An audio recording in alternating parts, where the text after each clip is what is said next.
think there's a den over here to our left. There we go, right at the edge of this den here. Now, most people think that they're scavengers, but they're very successful predators. See another one all the way towards the back as well. It's there. It's and it is away. the female who is the one that leads their pack. Even the lowest ranking female is higher than the highest ranking male. In the back, make sure you stay seated for me. Now on both our right and our left hand side, these great antelope are the white bearded wildebeest. They get their name from the Afrikaans word that does mean wild beast. I like their nickname a little bit better though, which is Gnu, spelled G-N-U, after the sound they make that goes like this. New, new, new, new. And then all the way in the back there, those chocolatey color animals back there are the sable antelope. They're the symbol of the Harambe Wildlife Reserve, and while most ants are going to have that flight motor, the sables actually don't have that. They're going to stand their ground against any predator that comes their way. So with that in mind, they're known to fight male lions and still win. Yeah, so these are termite mounds. So you can get as solid as concrete when they've been baking in the hot African sun. Giraffes like to use those really tall ones like an actual scratching post. So you can see they've been worn down a little bit more here at the head. We should be getting a good view of those giraffes here in a second. Come around this animal using their 18-inch long tongues to reach up into the tops of... Oh, so beautiful.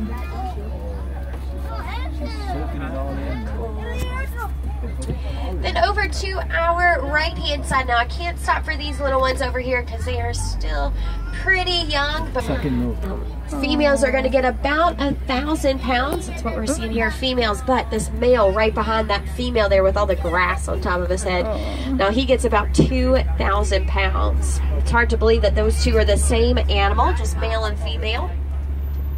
And if you actually listen really closely, you can actually hear his heels kind of clicking together as he walks.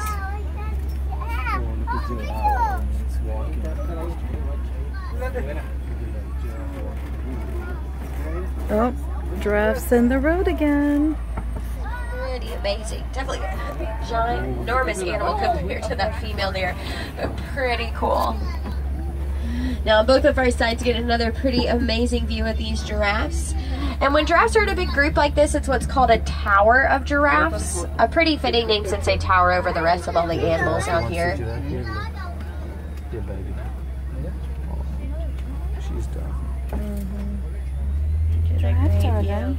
Now some of these do look pretty short out here. Looking at their size though, they're probably right around a year old. Giraffes are born at about 6 feet tall right at birth in the first 45 minutes of being born as well. They're about double in size in that first year, and those little ones back there did look about the same size as the truck, so probably safe to say they're right around that year mark.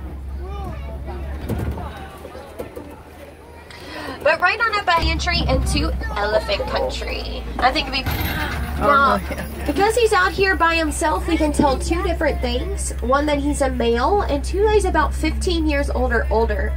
It's because once those males reach the adolescent age of 15, they're going to leave the herd to go off and live by themselves to start their own families.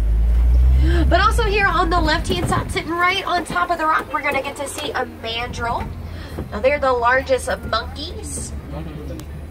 Sitting right in the middle here, right on top of that set of rocks. Now that female gets about 30 pounds. The male's going to be a little bit heavier at about 100.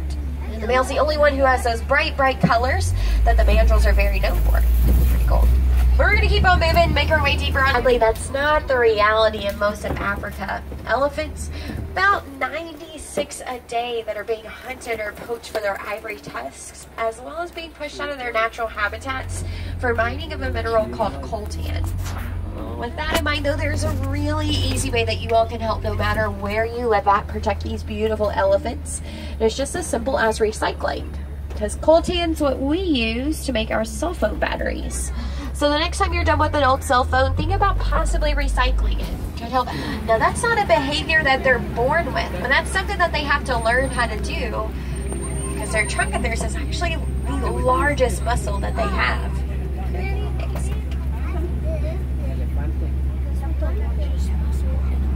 You see the elephant? Now we're going to keep on moving forward because it also looks like we have found some searching flamingos. I don't know what they're looking for, but they're looking for something. Let's move it back and forth. Where's that? Where's that? Yeah, so a big group of them just like this is called a flamboyant of flamingos. Can group up to about 900 beautiful pink color that they have. But we are, due to some miscommunication, it got heard as a white rhino instead. It's actually how they got their name. Hang out here. Yeah, see just how big he is. Now, when they travel in a group, it's what's called a crash of rhinos. A pretty fitting name since they can charge at about 35 miles per hour, but can only see 10 feet in front of them, so they're bound to crash into something. Lay it down. Yeah. They are the fastest land mammals, reaching speeds of about 60 miles per hour in just 3 seconds. Doing a little bit of rolling around for us. He's rolling around. They can only run that fast speed for about a football field length or so before they have to slow down and stop. Lions, they are inactive for about 18 to 20 hours out of the day. The 4 to 6 hours that they are active is at nighttime, so we don't have it. Now, even though that male is much larger than the female laying down as well, it is the females that go out and do all of the hunting while the male stays back and protects the pride and the cubs. Now, over to our right-hand side, though, are these little, they find them on reserves like this, because they were almost hunted to extinction. Thankfully, though, their numbers are starting to increase, though, living here on reserves. Now, because lions, they are nocturnal animals, their vision's going to increase about 6 times out of a human's. Woo, make sure you don't make any whistling noises. They are all wild animals. I promise you'll scare them away, and you really don't want a lion to come over here anyway. Oh, warthog's Pumbaa, though, because in Swahili, Pumbaa means foolish or crazy. But they're actually one of the sites here. Now, these antelope, these are the water buck. They drink the most water out of any antelope. Now, ostrich aren't afraid to leave their eggs a little bit far away from wherever they're at because they're pretty strong, pretty large as well. About 1 chicken egg's going to weigh, or it's going to be equivalent to about 3 to 4. Anything their little beaks can get a hold of. Anything from lizards, snakes, frogs, fish, and even sometimes smaller birds. But sadly though, guys, passing through these gates right here, now that does mark the end of our safari today. But hopefully you all had a great time out there.